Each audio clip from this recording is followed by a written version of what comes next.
I am overwhelmed by the amount of content drops that we've gotten so far for VR games. But what is the best VR game for the holiday season? The first game on my list is Into the Radius 2. I would say it's a great gift for those who want to play a single player game which has a good amount of anomaly and supernatural enemies, weapons customizations, and there's a slew of other things coming for the future for this game, including modding support and a great single player campaign. And there obviously are issues with the game with optimizations and bugginess, but at the end of it all, I would say it's a good investment to CM Games because CM Games have built a trust with their fan base with making Into the Radius 1, and Into the Radius 1 was a really great game. And that's another suggestion I should clarify. Into the Radius 1 would be a great start to understanding what Into the Radius 2 is about, because not only Into the Radius 1 is already optimized, but it's also have a full single player campaign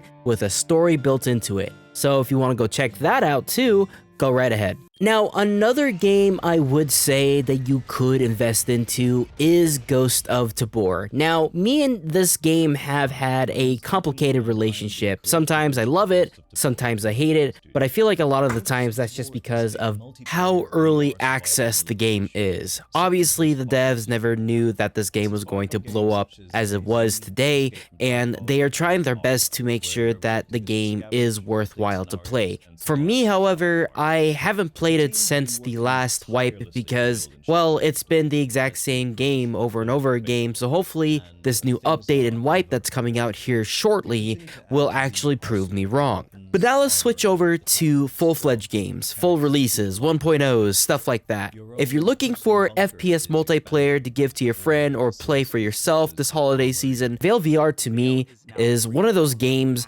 where it's going to explode in popularity, in my opinion, because not only of its style, its uniqueness, but also because of its gunplay. It's probably the best gunplay that I've ever had to really mess around with in VR. And I wouldn't say that for any other game either. I really enjoy VAIL VR because it has really smooth gameplay, but also has really clear gameplay too. A lot of games out there try to add foliage and random stuff like that to kind of make it much more cinematic and cool. For me, however, I don't really care about that stuff whenever I'm playing an arena shooter. Like, I just want to go, shoot, you know, brain numb like Call of Duty. And VAIL VR is essentially Call of Duty if it was sci-fi and they went back to their roots. For me, it is my top choice for a multiplayer shooter to enjoy, but there's also Breachers VR, which is a very different style of a multiplayer shooter, where it's basically a 5v5 tactical shooter that's basically Rainbow Six Siege, but in VR and without the operators, which is really cool in my opinion. I think having games like this is fun. Close quarters combat has always been something that I enjoy personally, and recently it just got an update and did a big balance change. Lots of weapons got rebalanced for damage fall off and damage in general. There's also been a huge slew of economic changes within the game, i.e. how to buy weapons, how much they cost, how much more ammo they have, how much less ammo they have. It was a huge balance change, and they also just released a brand new map called Mall. It looks all very exciting, and I'm really excited to try it out, as much as I'm willing to try out Contractors VR. Now, recently, Contractors VR has gotten a big amount of updates for movement and stuff like that, but there's also another game or another spin-off series of Contractors called Contractors Showdown, which is essentially a battle royale, and it's really cool. I played around with it a little bit. Not a big fan of the gunplay, but for what it's worth, the map is gigantic. It is a really polished game so far, but aside from Contractor Showdown and the experimental game mode, I do want to say that the original Contractors, in my opinion, would probably be worthwhile, not only because Contractors is a very good, polished FPS multiplayer game, but it is heavy with mods. There's been a ton of mods within that game that is fantastic to mess around with. You want to play Master Chief in VR? Boom, there you go. You want to play Star Wars? Boom, there you go. There's a ton of things in Contractors for you to mess around with and see what you like and don't like. Now let's move away from multiplayer games and let's talk about story-driven games. The latest Arkham Shadows game that has come out is pretty good for the price it's providing, though it is exclusive to the MetaQuest 3.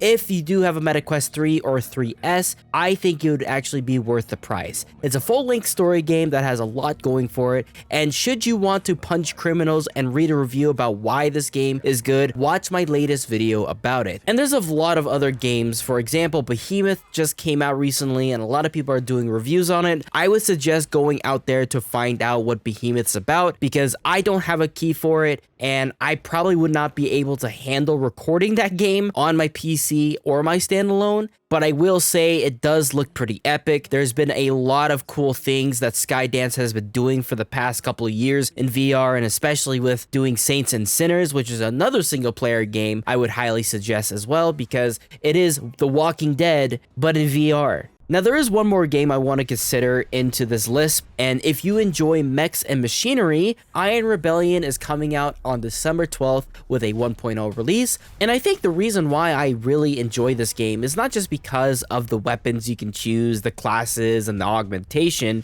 but I really enjoy how the gameplay is literally all about sitting down and just moving your arms. They actually prefer if you sat down and use your arms to begin with, because the game is about you sitting in a mech. And there are a few other games I can suggest, like for example, Bonelab. It's a sandbox game with tons of modding capabilities. It's essentially the Gmod of VR. Then you also have a fantasy sandbox game too. It's called Blade and Sorcery. It's a staple in the VR industry because this game was hectic back then and is a fantastic game today. It actually got its 1.0 release on standalone and PC VR as of recent, and it's honestly a good playthrough once you get the chance. And it also has modding capabilities as much as Bonelab does too. So if you want to fight someone with Berserker's sword, you can do that. You want to fight someone with an energy sword, you can do that too. You also want to have some kind of weird magic to stop time, like you're the Quicksilver, boom, there you go. And then my favorite game of all time, and I don't mean this lightly, this game is a staple and my standard for what a VR game is meant to be. And obviously a lot of people are going to roll their eyes or probably make some kind of sigh noise, but if you want to have the best PC VR experience for story, gameplay, and graphics, Half-Life Alyx is the game for you. It's the first VR game that really pushed the boundaries of what VR can do. There's a lot of innovation. It is also the first Source 2 game for Valve in VR, which is awesome. And not only that, it's made by Valve, which obviously you know a lot of Valve games are fucking goated.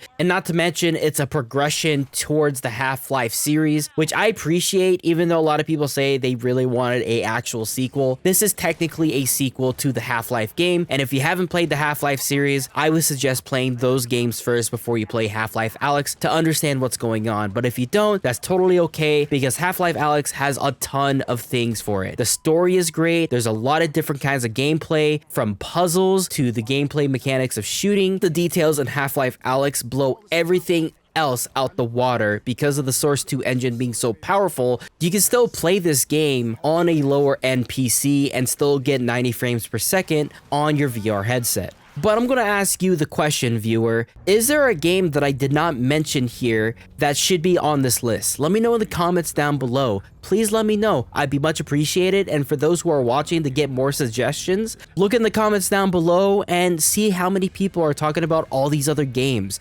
VR is such a unique experience, and I really hope that 2025 will be the era of VR where it gets boosted up to the extreme, and I'm hoping that VR becomes a lot more popular than it is today. All is much appreciated, and I hope you guys have a great rest of your day. I'll check you guys all later. Deuces, take care, everyone.